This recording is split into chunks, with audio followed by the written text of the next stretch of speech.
Hello. SCWAD Cast episode number 11. Guys, look. This is the most special episode we probably ever gonna have in our lives. Yes, sir. I'm gonna tell you right now. As you can see, we have our mamas in the building. Make some noise for our mamas. Come on now. Listen. You didn't have the applause in it. Oh, my bad. You know what? I got it. Oh, my bad. I got it. All right. So look, I'm gonna tell you guys, we're gonna have some fun tonight. All right. Okay. We're going to ask a lot of questions. Not bad questions, all good questions. All fun questions. All fun questions. Fun questions. Nothing like that. But we do got to get to the bottom of some things that has happened. For example, Chuck getting arrested. we need Mama's perspective on what happened. Yeah, we need to know. I got some questions on that. Tonight we got to find out the time my mama ran from the police with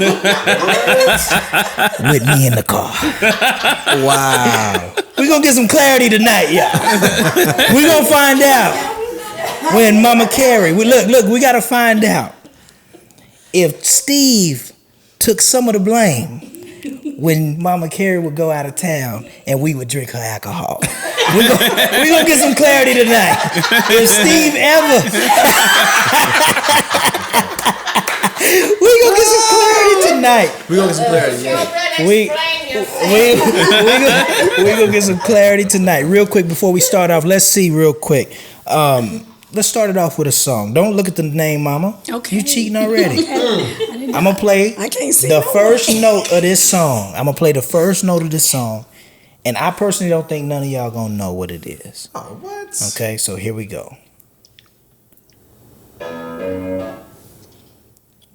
That was 3 notes. I know what it is. Oh, yeah. Wait, let's see. I don't think they know. I know. Is it an old song? Yes. Nope. Well, it is. It's an old song. It's not an old song. It's not old, but it's not. Mulberry song. Oh, she may be close. Wait a minute. Hold on, play a little more. Play a little more? Yeah, play a little more. Here you go. I'm going to play a little bit more. Here's another one. Yeah, now she knows. No, it's not blueberry. It's not blueberry. Here we go. I'm going to try one more time. Blue Hills on Blue. I know the song. I can't even think of the title. She the only one that even can get close. Do I need to turn it up? I don't know it. Oh, she don't know it. I don't know it either. All right, this song right here. Tennessee Whiskey. That's the title. Tennessee Whiskey. Yes. Yeah. I like the strawberry. Oh, that's a beautiful song. Hey, let me ask y'all a question. When y'all was coming up, because y'all came up at different times, all the mamas came up at different times. Are y'all the same time span? Close. Okay. Yeah. What group was the group? The best, I'm talking about the singing group that was everything when y'all was coming up. Was it the Isley Brothers? Was it the OJs? Was it, which one was it? Let's see. I got a list of them. I want to know who was who. I don't know, Mom, because you probably, those two. Yours was probably. They were in the same circle. Yeah. They was in the same circle? But just because but who was the group though? Was it? I do too. Isley? What would you say, Mom? You say Isley better than Earth, Wind, and Fire too? Oh, Earth, Wind, and Fire was that was. They were on a different category. Okay, got you. One, because what was Earth, Wind, and Fire? Where would you put them? Like they were more funk band. Yeah. Okay. And so Earth, Wind, and Fire would go next to who? Like Gap, Parliament, Funkadelics, Parliament. Yeah. And maybe even Gap. Have y'all ever seen a Frankly Beverly and Mays show? I'm not impressed. They can perform. That's a good one. I also saw Earth, Wind, and Fire in concert. Yeah. Off the chain. Yes, I agree. Too. Yeah, I saw Cameo live, and they performed. For real? Yeah, Cameo performed. He came out with the pants and everything. But is Cameo a group or Cameo just a person? One person? that was a band. It was a band. Man, I always thought Cameo was just one person. was in that band. No way. Originally, yeah. The original Cameo, he was in the he was in the band. Mm-hmm. Yeah. I used to think I didn't know that. I used to think Lionel Richie was my daddy. Why did you think that? I don't know. Why did I think that? And I know I used to play a lot of. I don't know. Well, I said the same Because thing. I used to play a lot of Commodores. I don't know why. I thought that Marvin Gaye was mine. So real? yeah, I thought Marvin Gaye was mine. I guess when he had the little beard and everything else, and I was just like, I guess he looked like my daddy. I guess maybe. I don't know. Maybe, but and plus what I understand with my dad, he played it so much. Like that was his artist of choice, as I learned later on, and that's what I was like, oh, maybe that's the reason why I like Marvin Gaye so much. I don't know. Yeah, that's my boy. You look a little bit more like Al Green, though. Al Green? No. Was anybody listening to the Commodores? I said Brick House. I had to look it up to see what I was right though. Yeah, that was him. That was my song. Brick House. Mama said She's Brick a brick House. Hey, house. She's mighty. Just letting it all hang out. She's a brick house. Hey. So Chuck, you said y'all started at Woodland Hills. How did y'all end up in the Planets 151 Clark Little Creek area? How'd y'all end up there? My mom we was going to a church, Faith Family Fellowship at the time, and she had a few friends that lived in Cedar Hill, and they always raved about the school district. So my mom had been already looking for a way to get me out of Pleasant Grove to begin with, because she seen the downsloping, and she knew that behind where I was headed was nowhere good. So she was like, "Yeah, it's time for me to get my kids somewhere else." So she decided to, her and my dad, they decided, hey, let's try to head out that way, and they. First we moved into some apartments to save money. Then once we saved the money we needed for the house, and we moved out to Cedar Hill for in the Planets. Wow. Y'all was on Saturn, wasn't it? Yep. 1104 Saturn. 1104 Saturn. 1104. Steve, how'd y'all end up in Cedar Hill? Man. I'll say this. I want to say we moved. I know we were in. Well, I say Oak Cliff. Everybody's gonna say Oak Cliff. We originally moved. Let me see. I think kindergarten. We moved to. I moved around a little bit as I was younger. We moved to. I think we all did. Wilma Hutchins. Yes, Hutchins. And They done closed Wilma Hutchins all the way down. the whole school. Really? Yeah. They opened it back up recently. Did they open it back up? Oh, okay. Yeah, we moved to Hutchins. That was in elementary. Then we moved back to Oak Cliff. Then I think we kind of moved a little bit, Mama. Then we moved to DeSoto in third grade. We all did. So I remember going from 3rd to 6th. And kind of what helped me move to Cedar Hill was... You went to 3rd to 6th. They didn't skip you grades like that. Yeah, You third. No. ain't that smart, bro. You I went went to 3rd, 4th, just like I we went did. to DeSoto. Okay. That's what I'm saying. We moved to DeSoto. I went from there from 3rd grade to 6th grade is what I was trying to say. I see what you said. Yeah, no, I didn't skip from 3rd to 6th. Okay, got you. Yeah, I got you. But yeah, so I went from there, and I want to say in 6th grade, I wasn't. I started to feel myself a little bit. You know what they say? I started to smell myself a little bit. He was acting up in 6th grade? Yeah, I was acting up. You know, and then she was like, "You know Doing what, Steve? I mean, just being." He wasn't going to school. He was sleeping late. Steve got in trouble for being lazy. So he moved with his brother in Cedar Hill. Oh. That's where he was. Yeah, she said, "You know what? You need a man in your life because I didn't have my father in my life." So she was like, "You know what? You're gonna go stay with your brother." So and if anything, that was a blessing, Sure. you know, in the whole time. Sure. Of course, obviously Cedar Hill. So, but yeah, after that, I mean, it just kind of gave a different. I mean, even though now, you know, that's still my older brother, but he swears he's my daddy many a times right now. I don't know why. I can understand that. But I mean, I just think that was good. Took me out of that, you know, or it put me in a different environment. He was married at the time, had kids. So, and of course, I got a chance to come to Cedar Hill, and you know, my grades got better. You know, then I started playing sports, and I realized I needed my grades to be good because I needed to continue to play sports. So, I don't remember that part. Where the sports park? I mean, yeah. Anyway, I played football, basketball. I'm Those just are the two playing. sports I really played. Yeah, you did. I know. I'm messing with you. Yeah, of course you are. We was in 151, At what grade though? 7th grade. What? Yes. He told you. That's before. right. That's Yes. right. He did that and moved away Okay. and came back. All right. Got it. We moved there. I mean, I stayed in Cedar Hill because after that, I think Mama left, and then I moved back with Dwayne. Okay. Yeah, I moved back with Dwayne. When he was on Kenya. Was he on Kenya? Not Kenya. He was on Rainier. Rainier. That's right. Yeah, he was on Rainier. So I moved back over there, and then Mama moved back to Cedar Hill, back to 151. So there's a bunch of Cedar Hill back and forth going on. Yeah. So how did we end up? in Cedar Hill, Mama, how did y'all end up in Cedar Hill? Well, we were first, before Dennis was born, we were in North Dallas. Okay. And then we actually moved to Duncanville. We bought a house. Well, actually, it's the Woods Edition, which is Dallas city limits, but most people call it Duncanville. Gotcha. And then from there, we ended up here in Cedar Hill because that's where Uncle Charles was at the time. So we were still kind of close to family. So that's kind of how we got here in Cedar Hill. But we left Cedar Hill around what time?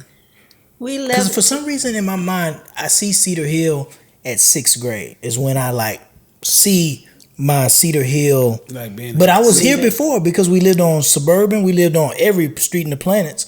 We was there. So it's just you were actually in.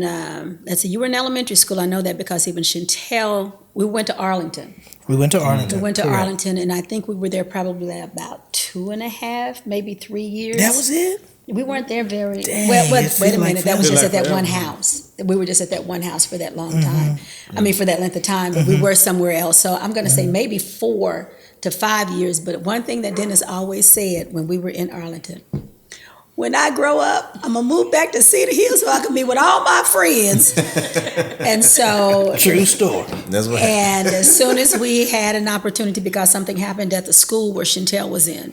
Yeah, Chantel was going to Workman Junior High. That's where I think the gym teacher got killed by somebody. I mean, it was I remember it was crazy at that time at Workman. And then at that time, I just said, no more, back to Cedar Hill. And so that's how we got back. Yeah. Cedar Hill. Yeah. And then we ended up at 151 where we all met. So one time where Chuck or Mima, whoever wants to answer first, scared you the most, had you in the most fear. I don't think you were even, in fact, I know you weren't aware. We were in Arlington, and I couldn't find you in the house. Wow.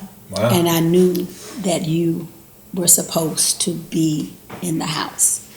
We looked high and low. I don't even know this story. Boy, you went to sleep where the chairs were pushed up underneath the table. You laid on the chairs, and we could not. I had called the police. Wow. They was looking for me too.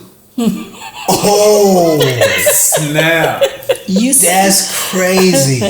That was the most, I think, fearful time Wow, that I didn't know that. I had with you. And so That's the crazy. next time when I couldn't find you, I knew to look for you, that you would just go to sleep in place. You went to sleep in the closet one time. I did that as an older kid too. So that time, because that was the first time that had happened.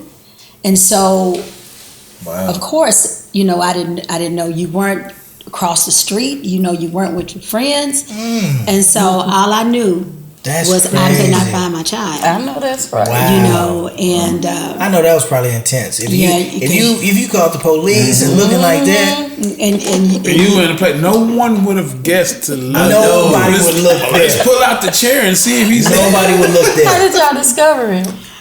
I can't even remember. I don't know if He woke up.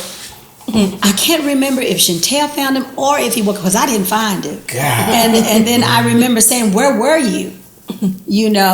And you were asleep on 2 chairs that were pushed up underneath. You had just went to sleep on those chairs. I remember one time I was scared like that. I got lost at a Maverick game with my papa. I was walking behind him, and it was when when it was being let out, and somehow we got separated from each other. Yeah. Boy, I was so scared. It's a scary feeling. Golly, that's a scary moment. It is a scary moment. Yeah. What about you, Sister Thomas? When did Chuck scare you the most? Mo, can you give me some ice, please? I think the only thing I could think about is when he was about maybe 1 or 2 years old. My brother was playing with him, and he was swinging him around, and he hit his head on a corner of a coffee table and knocked him out. Oh my God. And he started having seizures, and we grabbed him up and took him to the emergency room. But he was he You had a remember little, that, Chuck? I don't remember. He was I one. just said the story. Thank you so much. Wow. Yeah, I don't remember it at all. Yeah, Holy moly. yeah. Baby told me the story. That's why you so hard headed. It makes sense. It makes sense now. That's what happened, Chuck. It makes so much sense. See, you needed somebody to knock you back a second time. Not some sensitive. Yeah. That's crazy. Now let's get to the bottom of this real quick. Okay. Now on the weekends, Mama, you would go. We in Lefo's with Kentaro sometimes. You know, Kentaro used to try to harass us a little bit, and we used to party a little bit over at your house. And one weekend, you come back home and the alcohol was slightly drank.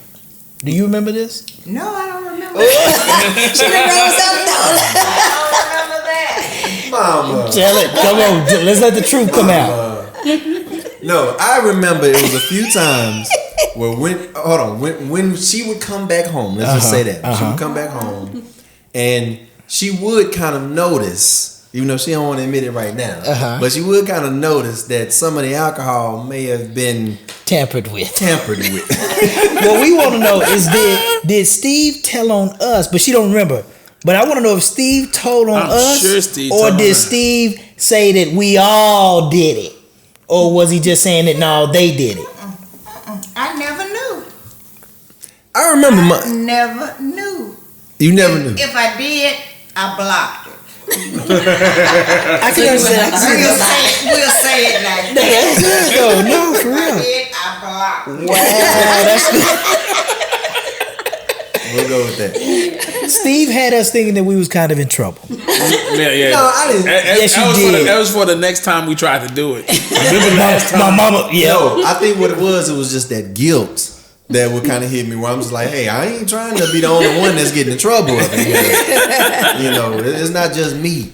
But yeah, no, we definitely had some parties that you may not have totally known about. I'm sure you did. Hey, fellas, look, I'm real sure quick. you did, but there was just one thing. I always trusted you. That was one thing about it. Yeah. It was trust. Yeah. You know what? The craziest thing is when she say that, we always make sure we didn't get each other in trouble. Oh yeah, yeah. We ain't never got that. Like we'll push it to that limit, and then when that trouble, like the trouble will be right here, and we push it right there. And we like, That's true. That is true. fellas. Real quick, for us having our mamas on, man. Come on, This man. is big. It's a big moment. Big moment. One time for the one time. One time for the one time. I'm gonna reach over there. Way over You got There you it. go. In the spirit. there. I know this. Woo! Lordy. That's a good one. That's a good one. Listen, Crown Royal, we still That's want that you. beach. We want Still you. looking for you. We looking for y'all. Hit us up. We want that sponsorship. I'm telling you, right here. All right. It really is good. That's a good drink right there.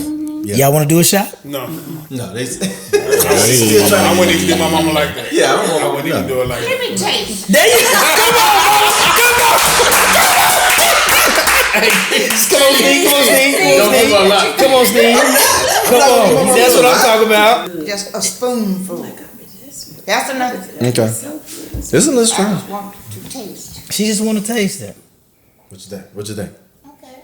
That's my That's mama. good. Smooth. That's my mama. He said, "That's my mama." Let me taste the peach. Yeah. Come on, Oh man. yeah. This thing, my mama was like, I'm about it. Oh,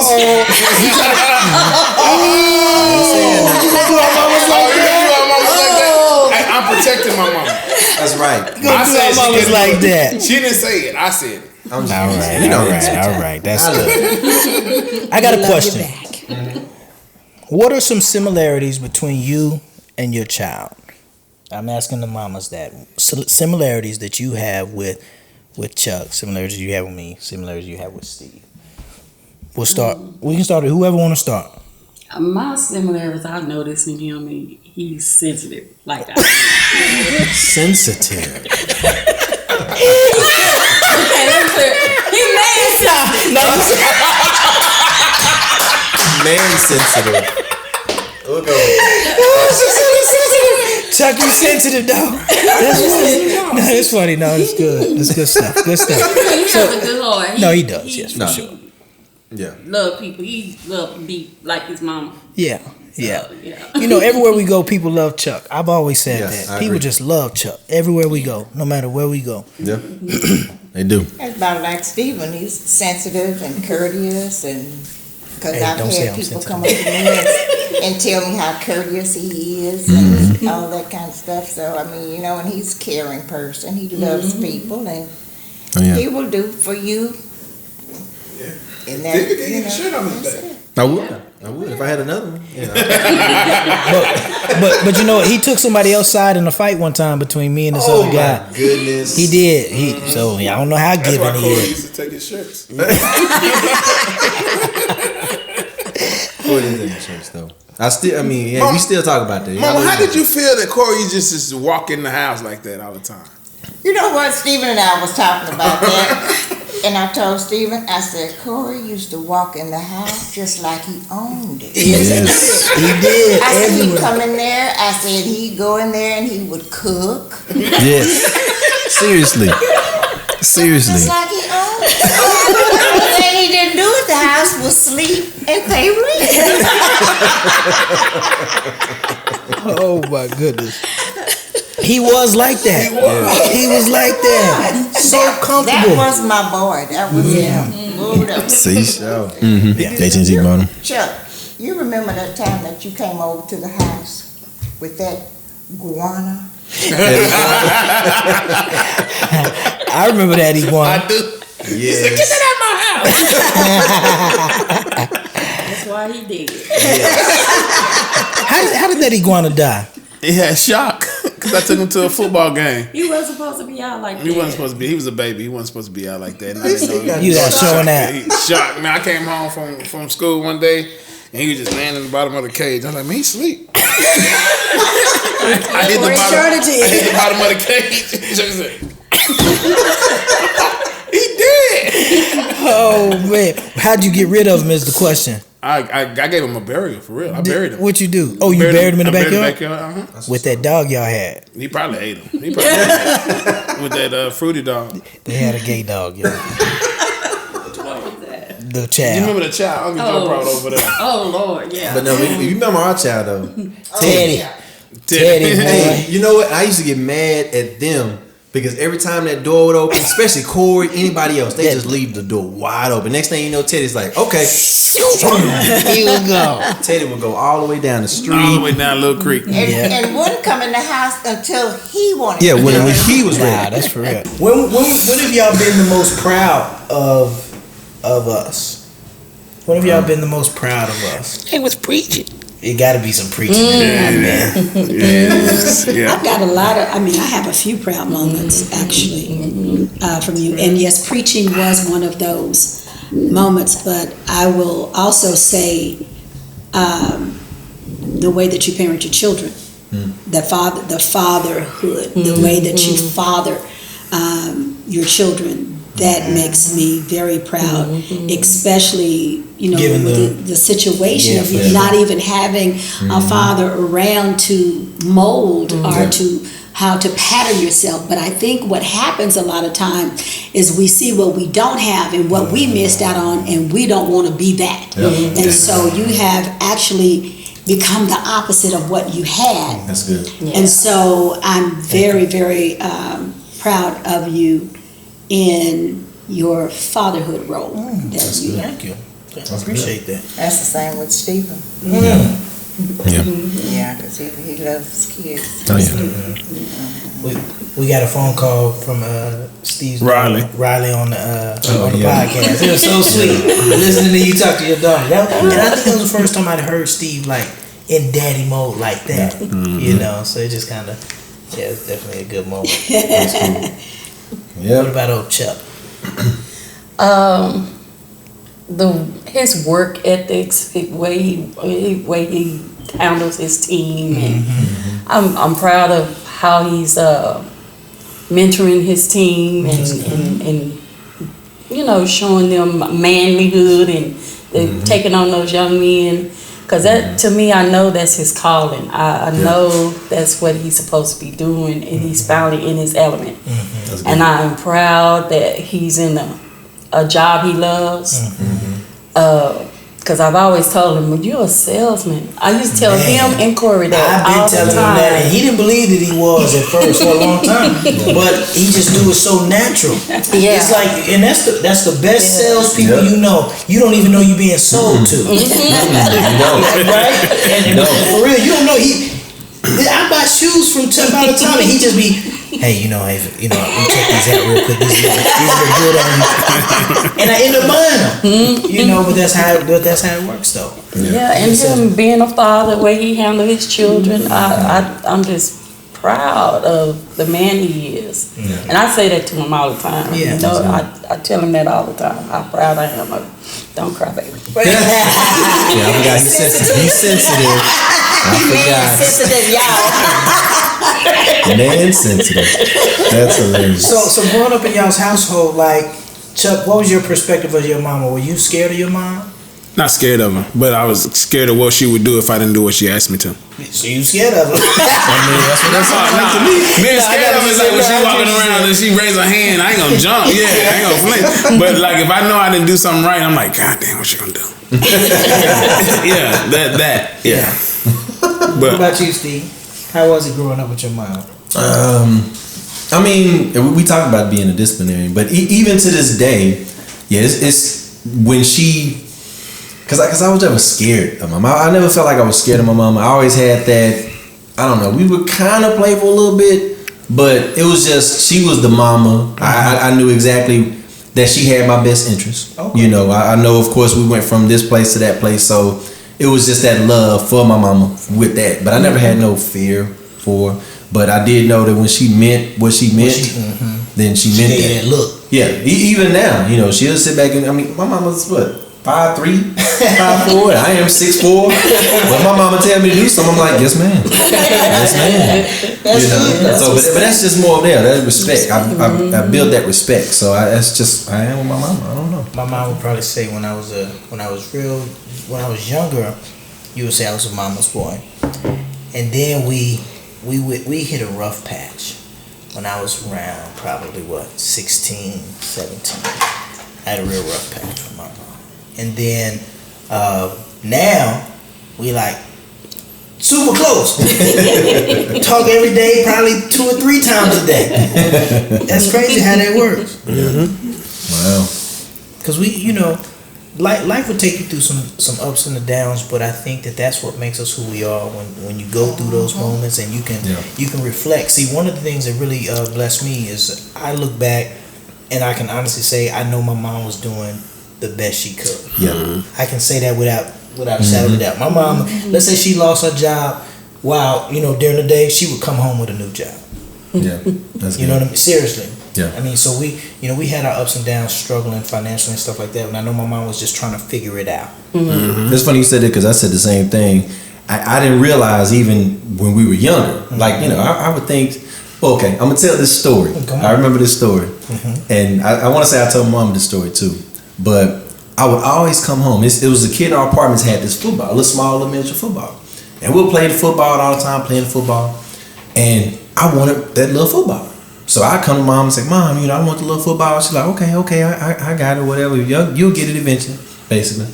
So, and there was another time I came back just bugging my mom. Mom, I want that little football. So mama didn't really, which I know now, my mom was doing everything she could. Like I said back, I swear my mama was rich. Right. But my mom, what I'm saying? We just didn't know as you looking at it. Christmas came around, I had all kind of toys, this, clothes, everything else. Not knowing that, my mom was like, shoot, I had to get paid. Right. That was a paycheck. Right. Spent all that money on you. But I didn't know that as a kid. But this one specific time, it's the heat of the summer, right? Heat of the summer. This was the last time that I tried to steal something. It was a store in DeSoto. This one was in DeSoto. I don't know if y'all remember the store SCWAD Alpha Beta? Yeah. I'm telling myself. But SCWAD Alpha Beta. Rode my bike, had this big old wool coat on. Because my mom kept saying, oh yeah, okay, I'm going to. So I thought, I'm going to go in this store with this big coat on And put that football right in here and walk out the store. Yeah. Like it wasn't nothing. I'm gonna get my football right then and there. You wanted that football. I wanted that football. Didn't have patience at the time, obviously. Didn't have patience. But I remember putting that football in this big old coat. Again, it's heat or something. I know that'd be 100 something. Yeah, you look suspicious already. Suspicious. So the minute I get it, I walk not even a few feet. I hear a man say, "Excuse me, what do you have in your jacket?" I just turned around. It was like I froze. Scary self. The first thing, it's the truth. First thing I thought in my head was like, I'm about to go to jail. So he just said, what is that you have in your coat? And I was just like, okay. Gave it up. He said, get out of here before I call the police. Oh, you got it. I remember that. So the minute I'm leaving, going home, my mama is coming to the store. I rode my bike home, made sure she didn't see me, but I rode my bike home. Guess what my mama brought me? That football. Whoa! That same day, I told her that story a long time ago. The fact that I wasn't patient, she bought me that same football. Dang. That is amazing. That's crazy. Just to know that I'm sitting here trying to do 5 to 10. And mama went to go buy that football. She was going to get the football the whole time. Everybody got their shot ready? Yeah. All right. This is one time for the... There you go. Oh. One is my limit. One time for the one time. You see that respect? I got to drive home, That's right. This is for SCWAD. This is for our mamas. Huh? This is for 151. Mm-hmm. This is for C. Shaw. C. Shaw. This is for everybody who we've loved and lost. Yes. Right? Yeah. Come on now. Yeah. Yep, high. There it go. I don't know what that's for, but okay. Mr. C. Shaw.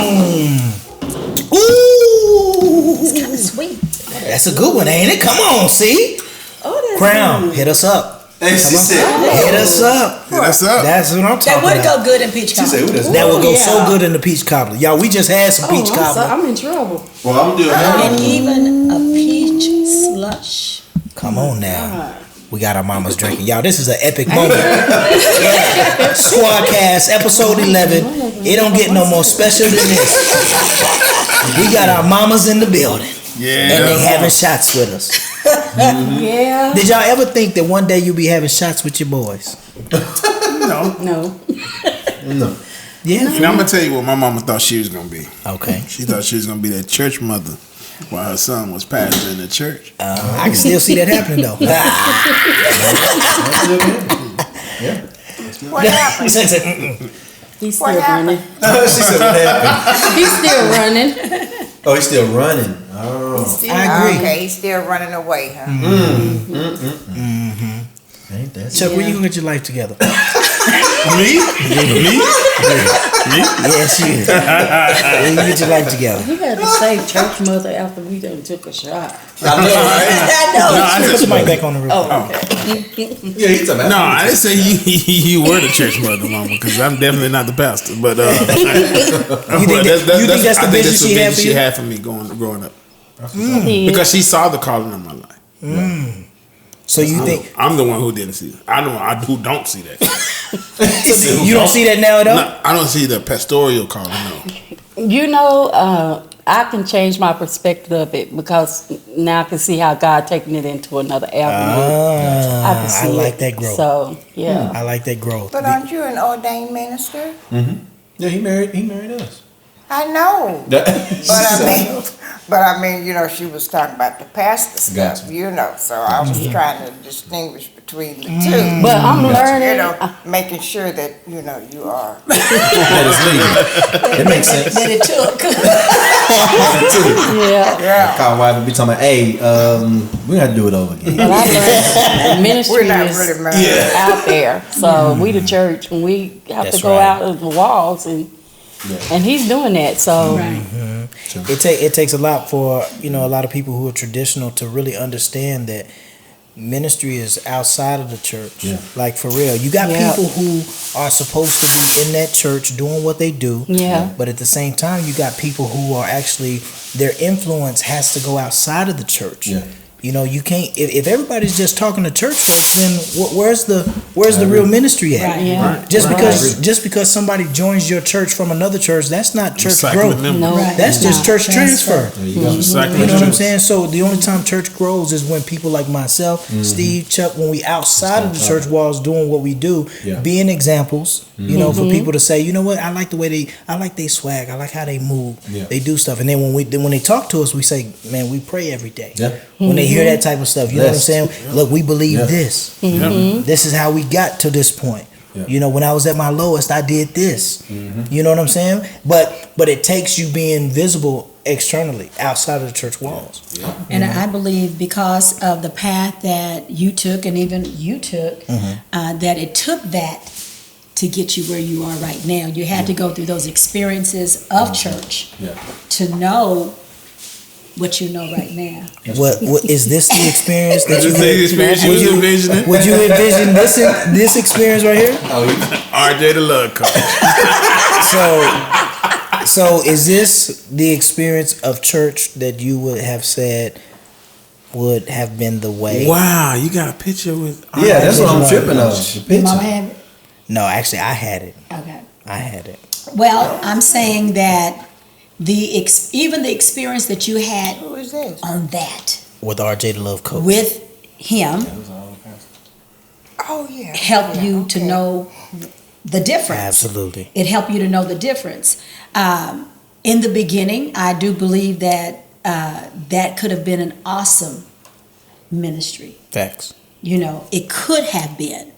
But just like any other things, when we get in self and we think it's about us, it changes things. And so I think that's what happened. I think in the beginning, it was good for you. But then it started getting twisted and It things did. like that. It did. And it started confusing, Yeah. not just maybe you, but the people that were watching. You know, and so, but it took you going through that experience. It took Chuck going through that experience to know that there has to be more to ministry than this right here. Yeah, that's good. It doesn't matter that you have been ordained and somebody took that paper and tore it up.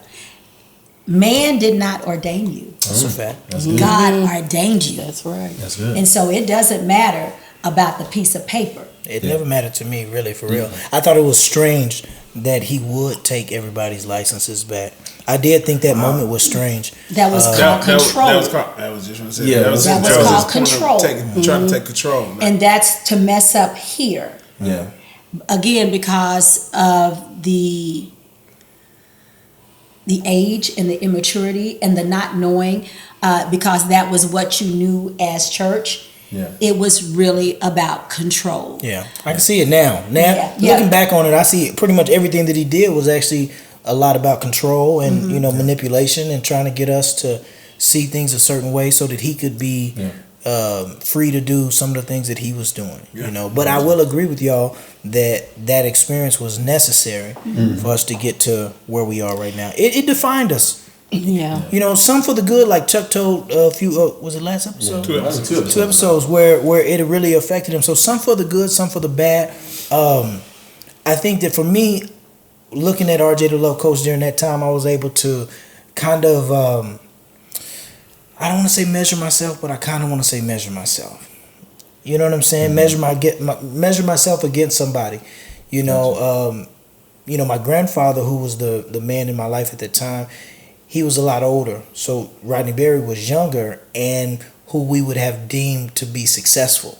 Gotcha. You know what I'm saying? And so I was definitely very impressionable going through that ministry stage. We all were. Very impressionable. So as I'm watching this dude and he's moving around like he's moving, driving Jags, driving Mercedes, driving limos or riding in limos, you know, I was very impressed by that type of life. So that lets us know too something else where like kids in the street, you know, the reason why they cling to the guy with the jewels, driving the nice cars, you know, and doing living the life that they would want to live. That's why it's important for people who have the right things going on to understand those. You have to understand that stuff works. Yeah. That stuff influenced me even in the church side, and even though it was manipulation, cult, all that type of stuff in that direction with RJ the Love Coach. But it also works in the streets too. Yeah. You know what I'm saying? And it'll have you doing certain things, you know, trying to chase after what you think is success. Yeah. That's true. But we all define success differently as you grow up. But, you know, that's what was presented to us on TV when we saw cars, money, especially in the culture. In our culture, it was the cars, the money. Like, if you go and look at the culture of, like, maybe some of the Caucasians, they necessarily wasn't the big fancy cars. It wasn't Yeah, that. They flashy were like showing. that. They weren't showing They that. had the nice houses though. They had the nice houses with the land, but they wasn't showing fancy cars.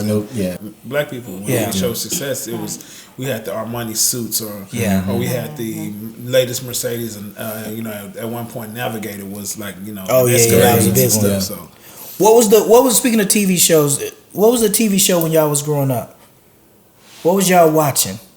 Leave It to Beaver. Leave It to Beaver. That's a good one. What else? I Love Lucy. I Love Lucy. And then after I Love Lucy came Perry Mason. He came on. Tyler Moore. Perry Mason. Perry Mason was another. watching TV with my mama, bro, I fell in love with Perry Mason. Perry Mason. What about Cheers? Do y'all remember that show? Nobody watched Cheers. I watched Cheers because it came on right before Night Court. Yeah. It came on before Night Court, so I had to watch Cheers first. Yeah. I watched Night Matter Court. of fact, I watched Cheers. MASH, yeah. I was just about to say. But MASH was the signal that it was time to go to bed. Yep. When that song came on. We used to talk about that all the time. When that song came on. I used to. Matter of fact, this is what I remember. Anytime we'll be watching TV or whatever, and next thing I would hear. I'm like, yep, it's time to go to bed. MASH was the signal for bedtime. Time to go to bed. So I think, but you know what? I think MASH came on at like 11 o'clock, and then Night Court came on after that. Now that I think about it, because I used to. Night Court came out at midnight. Night Court came on before. Yeah, MASH was the last thing come on. Because MASH go off, this is the Star Spangled Banner. These kids ain't gonna know nothing about that. Nothing. And I know the actual channel just turned off. Yeah, it just turned off. Did y'all ever hear the saying, do you know where your children are? Yeah, I see. It's 10 o'clock. Do you know where your children are? Yeah. Wow, they don't do that no more. Because we did used to stay out late. Y'all know we used to stay out real late, right? Yeah. Now we stayed together.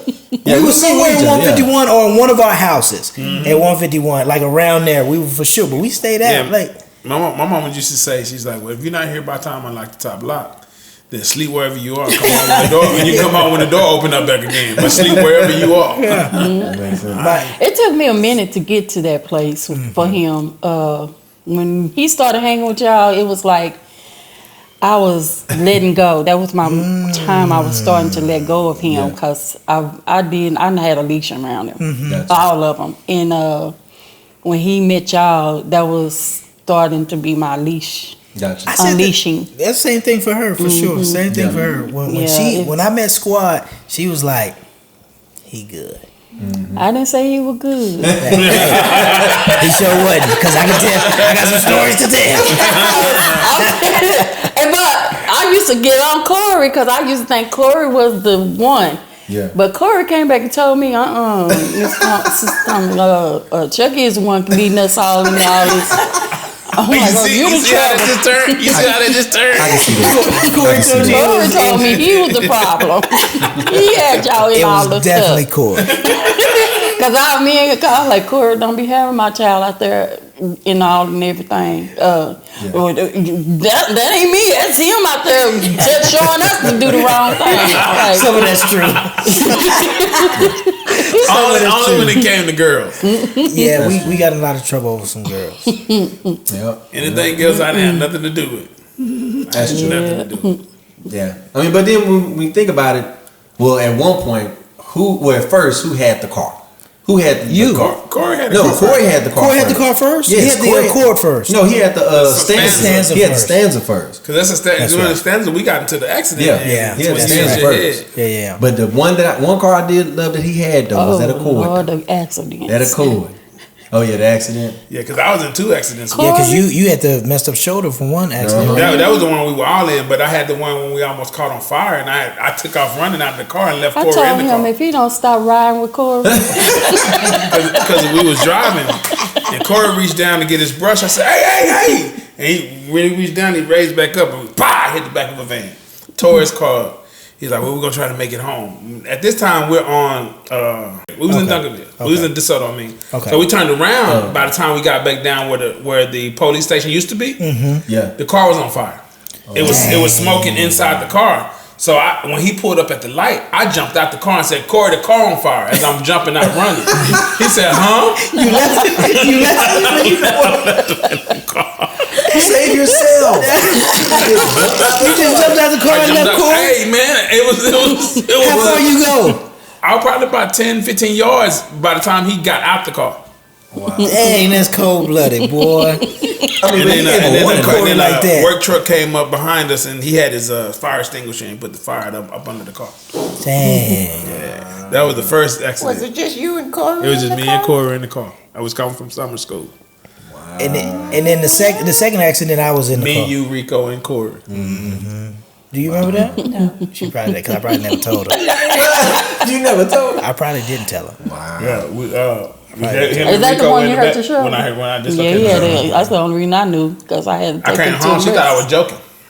Because, the ambulance tried to take me. And I said, nah, I'm going to go home. Mm-hmm. They were like, well, your shoulder's dislocated. Let us look at it. I was like, no, I'm going home. Mm-hmm. So I went home. I said, hey, mama. I'm holding my arm like this. I said, hey, mama, I need to go to the doctor. I dislocated my shoulder. We was in a car accident. She said, she landed across the bed because it's the evening time, late evening. Yeah. And she was like, boy, stop playing, go in there. And I was like, no, mama, I'm serious. We just got into an accident. And my shoulder's messed up and I need to go to the doctor. I didn't want the ambulance to take me because I didn't want no ambulance charge. Mm-hmm. She was like, are you serious or are you playing? I said, Mama, I'm serious. Right. I said, no, Mama, I'm serious. So she really took a look at my shoulder. She said, oh, yeah. So she took me to the doctor and I almost slapped the mess out the doctor because he said, let me see your hand. And he yanked it? He yanked it up. Yeah. I screamed. But he put it back in socket though, yeah. Yeah, I was like, oh. Yeah. That's the way it feels. So Chuck, an accident moment. My mom was in an accident over on Little Creek, and it was a really, really, really bad accident. You remember? Yep. Mm-hmm. I was there. We were there. We was at the scene. We came out the house, came around the corner. Care flight and everything. One of the girls came and ran up to my house. Mm-hmm. And Ma, you thought it was Latour's voice, didn't you? Yeah, all this time. I found out later that it was Chuck, but I had an out of body experience during that time because I just remember whoever was at the end. In my voice, in my inner spirit, I'm telling you to leave because I knew how serious that accident was. You didn't want him to see it? I didn't want him to see it because I went into convulsions. I was shaking on the table. And I kept saying, I don't want this to be the last vision that you saw of me. Wow. And then I remember when I was care flighted to the hospital, he was scared to come to the hospital. You remember that? So was I. Yeah, they were afraid to come to the hospital. But I also remember. I kept calling folks, but I was. I remember being in the hospital, and I remember when they care flighted me. My mom worked at the hospital, and I could hear my mother's voice. But I remember on the flight, I started having heart problems. So they had to hook me up to the monitors and everything. So it's like, okay, I said, I'm gonna go and check out. So my mind is already preparing for what's about to happen. And when I get down there, I remember Dennis. I remember a few other people. I remember people circling my bed praying. And I remember hearing voices saying, the angels are behind you. Wow. And then I kept saying, I'm going home. Wow. But then at that time, it was the home that I was talking about was home here, not heavenly home. Mm-hmm. And I kept saying, no, I'm going to go home. But I remember the prayers that went on at that time. Wow. And I remember the next day, because they were talking about having surgery because I had so much blood on my brain. Mm-hmm. And you remember that? So the next day, Chuck slowly came in. He was slow. He kept saying, Mom, I didn't want to come.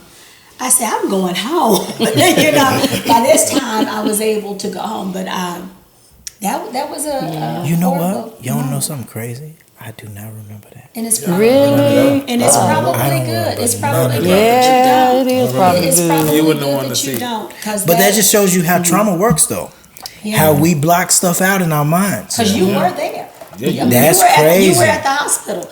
And I remember at the time of the accident, I remember hearing what the paramedic, they kept saying her pupils are fixed and dilated. We got to get her out of here now. That's why they care flighted you. So they put me on the ambulance and took me to Took her to the fire station. on the corner. That's how I knew it was so serious because I heard the helicopter and I'm like, oh my Because God. the helicopter was there by the time they got her hooked up and got her into the ambulance, the helicopter was already landing and landing at the fire station. She just really drove up and they put her right in. Good Lord. I don't remember that at all. Yeah. That was, yep, I remember that. I just, but God. There you go. That was definitely one of those but God Yeah. moments, because usually when you hear fixed and dilated, they already know Right. that Tell me means- what do you do Sing it, Chuck. when you done all you can now? Seems like it's never enough. Come on, you got to go. Come on, Chuck. How do you say when Yeah. your friends turn away, you're all alone? Yeah. Keep going. Do you know the song? I know it, but I don't know it. Hey, one thing about Steve don't be knowing the words though. We I gotta work know on the that. songs. Okay, switch it up. Yeah, what has kept you all's friendship together? That's a great question. I'm gonna say honesty, keeping it real with each other, even when it's uncomfortable. True. Talking about each other, schooling on each other, Yep. but it coming from a place of love, like just keeping it real with each other Yeah. consistently. When it's good, we can say it's good. Yeah. When it's bad, we can say it's bad. Yeah. And I think that's been forever with us. And it's tested. And that's from young, like when we first started being friends, Yeah. it was tested. Yeah. So we went through some trials and some fighting with each other and learning each other. And even through the learning, we were like, man, that's my brother. So Yeah. yeah. Yeah, mine is I guess the word for me is authenticity. Because even from that, and just foundation. Because once we built that foundation, and even since then, I still have friends that I know, even just that I've met, in my adult life. And, some friends will come and go, here and there, or we'll be cool for a little moment here and there. And, nothing against them or anything like that. It's just, it didn't have that same, that same, Yeah. I guess grounding that we had. So I think that's just kind of what it was. And I think for all of us, we all, and I've noticed this too, we all are friends with each other, like in our own unique way. That's Yeah. an That's important. And I think that's what makes us so good, because, Yeah. like I said, his friendship with him is something different from what we have. That's real. You know what I'm saying? Or that's vice deep. versa. Because that's how it was with C. Shaw. Same thing. We all were friends. Like, we all were cool with C. Shaw, but we all were differently with him. But all together. That's really good. Oh, yeah. We That's really yeah, good. So that was one good So thing. that's why all together it makes squad. Yeah, it makes All squad. together, it's not like just one relationship makes it, or it's the collective and the web that's The way we deal with each other. Yeah. Yeah, That's yeah. true. Well, What has anybody? exactly is SCWAD? Oh. Is it you all's initials or what? It's our initials. Yep. Our Okay, well, names. give it to me. Okay, S. It's the S in squad is Steve, Okay. and instead of having a Q, which is how it's normally spelled, we use the C, which is for Cory. And then to get the W sound, instead of using QU, we use the W. So it's SCW, which is for Warren. Oh, okay. And so, and then we threw the A in there, which is and basically. Dennis. Yeah. Oh, okay. The A is just AND. Yes. Yeah. Okay. All right. Breaking it down. I love So it. that's good. Another question. Has anybody tried to come between y'all, the relationship, try to tear that down? Outside sources. How do y'all deal with the outside sources? I'm gonna tell you who tried to tear The squad most. down the most. I was just gonna RJ say the Love Coach. Yeah. He hated what he saw in squad. And he hated it even more after. I don't know if y'all remember Mixon Tompkins. had a prophecy about all four of us. Yeah. And I don't know if you remember the prophecy. It said all four of us would be sitting and collectively at business tables, the round tables of business, and conducting corporate business meetings and things like that. Too. Yeah, I remember that. In front of everybody. In front of everybody for all four of us. He brought all four of us up. And it got real crucial after that what he tried to pick. And What he would do is he would go to Chuck and he would say one thing to Chuck, something that he would say that I said, and then vice versa. He would do that to me, and he would talk about Steve to us. He would talk about Cory to us, all the time. See, Chuck and I were probably around him. Yeah, they were around him. Yeah, we're around him more, you know. But he would. So yeah, we've had that. But see, again, like what Steve said, the authenticity of our relationship. It actually makes it kind of difficult for anybody to come in from the outside and say, it's very hard for you to say anything about Chuck that I don't know. Exactly. Like, if you say something that's off. Now, if you say, Chuck, Chuck might show up, he might not. I'll be like, yeah, that's true. That's true. That's true because I know him. Yeah. But if you said something off the wall, I'll be like, nah, brother, I know Chuck. Yeah. So yeah, we've had even recent, situations where somebody's tried to come, I don't want to say against, but it was just kind of different directions than what we all about. See, we just kind of, guys, we about really just us, our families. We not trying to impress the world like that. We just sitting here talking with our mamas, having a good time.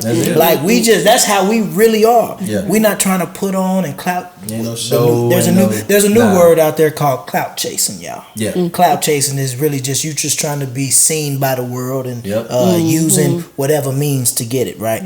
We not really into that. We loved it when we found out that y'all were watching the SCWAD Cast. Yeah. So what we do is we record for our audience. We're not trying to record for the millions of people to watch us. We telling our stories. Yeah. We want for our kids to watch our stories later on and say, man, my daddy was crazy. Yeah. Or I can't believe Uncle Chucky did that. I can't believe Uncle Steve said that every time. That's why we do it. So we have a whole different mission. So it makes it difficult. Mom, I got a question for you. I've never asked you. It's finna get deep. Which mama? Which mama? It's finna get deep. What really, like, I know y'all seen us chewing and stuff on some of the camera work, and you see the plate and Steve eating the great peach cobbler. That's good. What got you cooking? I know Granny cooked, like, I know Granny used to cook, and she was good, and she used to cook and things, but we have cousins and aunts that cook, but they might be watching. No. But it's the truth though. Like they cooked, but they didn't cook like you cook. Yeah, it's a difference. Like it's a difference. Even they will say it. Like, yeah, I can cook, but Debbie can cook. My grandmother, and the stories my mom tell me about my grandmother, she never let anybody in her kitchen. But I was privileged because I got to go in the kitchen with her. Oh, wow. I watched her bake her pies. I watched her bake her cakes, do the Thanksgiving dinner. Yeah. Standing on a chair, watching her do her cooking. And I fell in love with it. Yeah. And so, why she let you do it and not the other sisters? I don't know, but she did. And I'm gonna stir some drama. I know, right? She commented on the. But she did.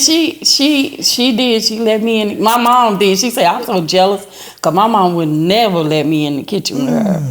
Wow. And you got to stand up and watch her, you didn't get in her way, and all that. So, yeah, I watched. That peach cobbler is Lucille's peach cobbler.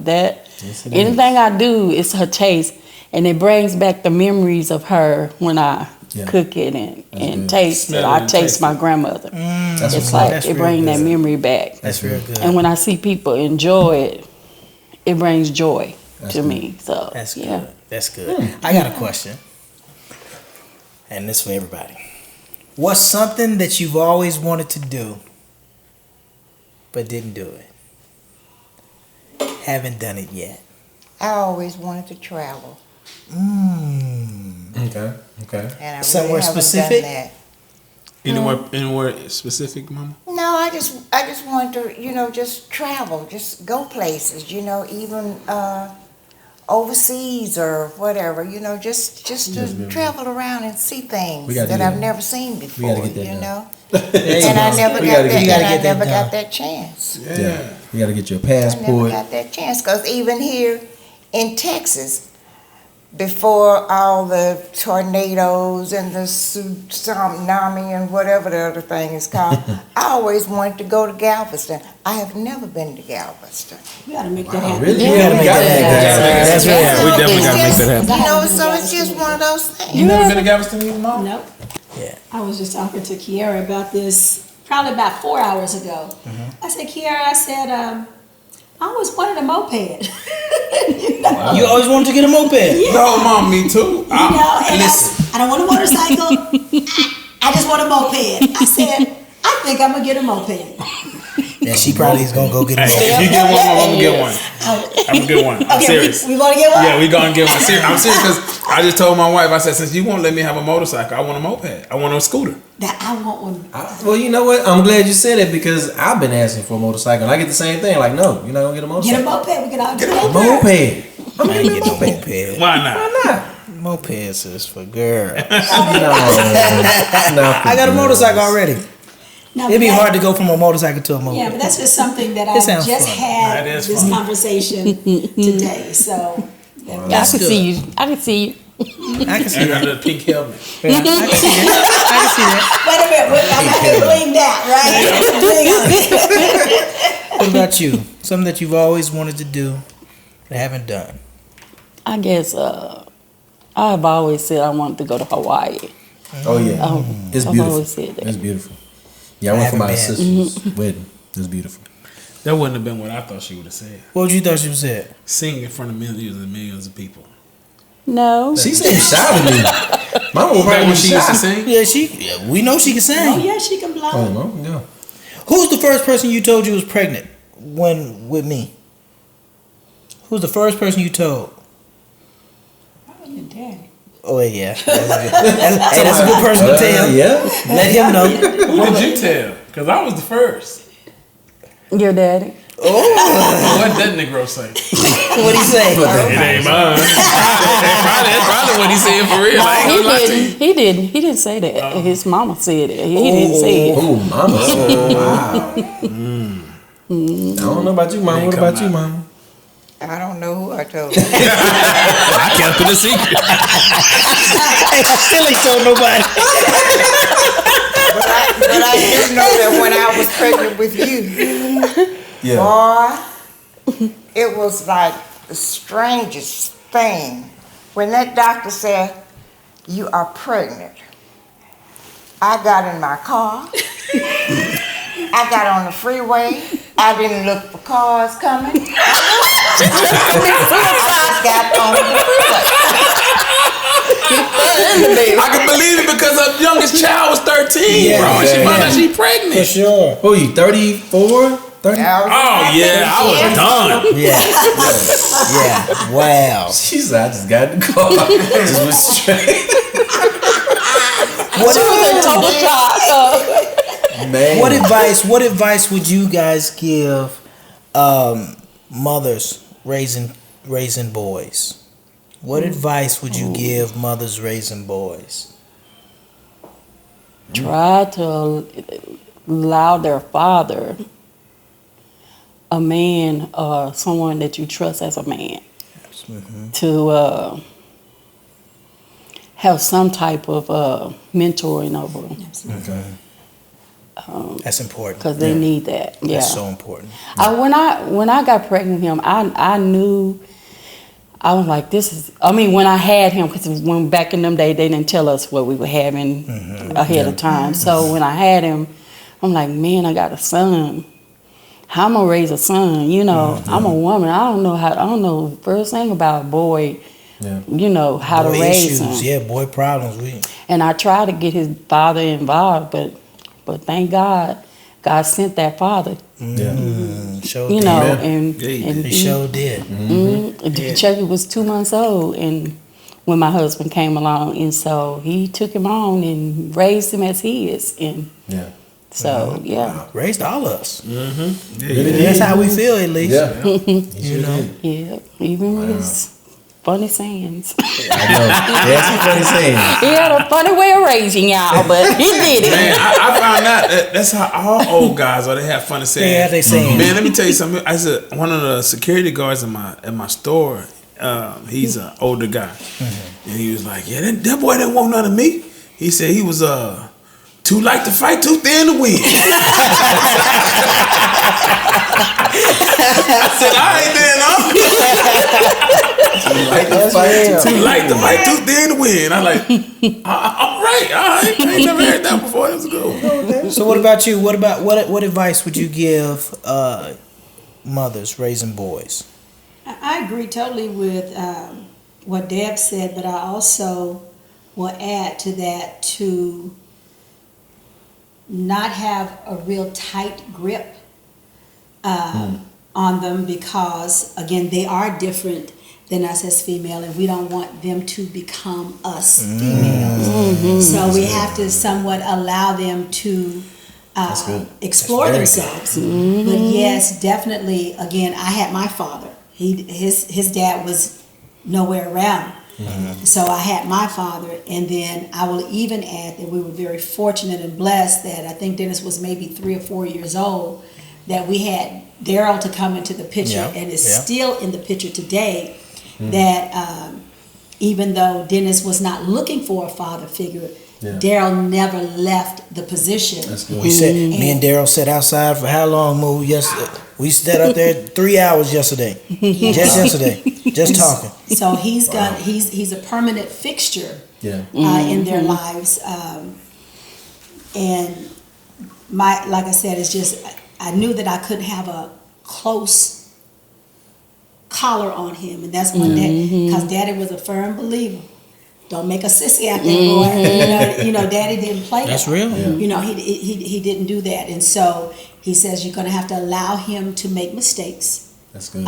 But in the same sense, you still got to keep him in line. Yeah. You know, so That's good. That's good advice right there. What about you, Mama Carrie? What would you say? Well, I really don't know, because it was like with me, trial and error. Yeah. You know, because raising boys, because my son Dwayne was a mama's boy, and Stephen is a boy. Yeah. I say that all the time because I was never really a mama's boy. Dwayne was a mama's boy. And still is. That's because, and I know why. That's because his dad was fixated on the daughter more. Yeah. He loved his daughter, and she adored him. Yeah. Oh yeah, that was her And name. that's the way it was. And he would put mostly her first before he would put him. So Dwayne depended on me a lot. Gotcha. So, you know, other than that, that was it. But, well, everything, but Stephen brought up himself. That's right. Stephen Raised brought my son. himself No, up. that's real. That's good though. He did. I mean, He brought and everybody's himself kind up. of saying the same thing in a different way, but saying the same thing. Trial and error. Trial and error. You know, Can't keep a tight rein. right? You know, make sure that he got some sort of mentor, A balance. from his dad if possible. And a lot of daddies, you know, I think we're looking at a different generation now because since our daddies weren't there to some degree, we're like really there. Yeah. We're really active. Yeah. right. You know, so that's interesting how that. Yeah. that And I've said kinda that works. too, and I think we talked about it before, where I just can't see, even at this point in my life, I can't see anything or anyone taking me away from my children. Oh no, I just can't. It just doesn't make sense to me. even in divorce, I said that I was like, listen, No, it's not gonna happen. I don't know who could ever stop me from being there for my kids. Because I've heard that excuse before. I've heard the excuse, well, your mama won't If it let wasn't for me. your mama. Your mama wouldn't let me do such and such. And I'm sitting here thinking as a grown man, how in the hell can my ex-wife ever stop me from seeing my kids? It would never even, No, it would just never it's not a work. question. Yeah, You know, so that sounds to me like an excuse. that's the excuse. Totally You is. know, yo, this has been a really good episode. I'm so glad that you guys came. This is an epic moment I for love it. us to be able to sit here and just kind of chit chat with our mamas. And shoot the job. And shoot the job. You know, and I want to encourage everybody else, if your mother is still living, you know, spend some time talking. This is the first time we've had this type of dialogue. I hope we can do it again. I hope we can do it again. And we can ask some tough questions I too. really have enjoyed myself because usually I'm not that much of a talker. I usually just stay in the background, you know. I listen to everyone else. Yeah. So I've never really just come out and said a lot what I've said tonight. So it's been like an inspiration to me. That's what's like there. That's good. That's good. But that's how I am with my mom, even like now. And just while you saying that, even growing up, my mama was a few words. Even when she was talking anything like that, she was even a when few we were words. around, she'd be like, "Hey, Chucky," and I'm like, "Hey, mama, how you doing? You good? All right, stay out of trouble. That's about as much you're gonna get out of me. Stay out of trouble." But now, hey, when I get on the phone, and it's funny because I love it, because I get on the phone and I'm talking to mama, "Hey, mama, how's it going?" And my mama will start and just keep talking. And I love it because I just sit there and just listen. I just listen. I just love my mama. She just sit back talking about it. It don't matter whatever it is. She's just talking. And she'll say, "Oh, well, all right, well, let me get off this phone." And then something else will come up. Because a whole other conversation. All right, well, let me get off this phone. And then we'll probably be on for another 10, 15, 20 minutes. But I'm like, go ahead, mama. Just talk. You know, I love it. Just talk.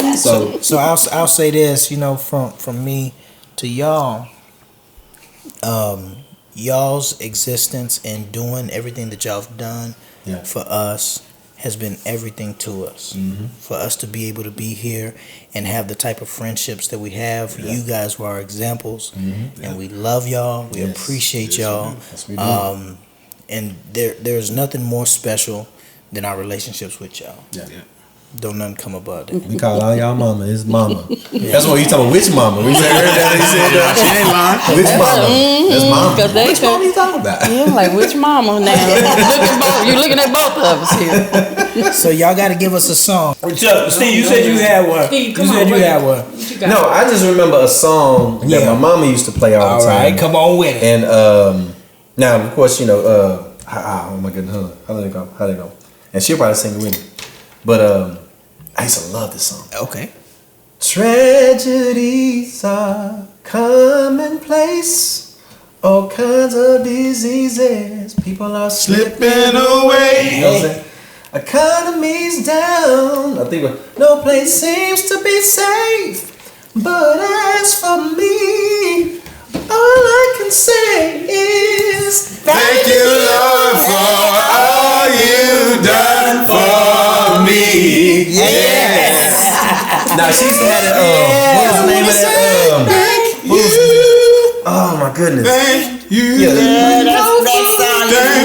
song used to make me shout. Hey, and the sad part about it is, she used to play that song in the house, but even hearing that song now, it still brings that tears to my eye. You know what I'm saying? Yeah. All right, y'all. God bless y'all. We love y'all. Yes. Peace. Peace. Peace.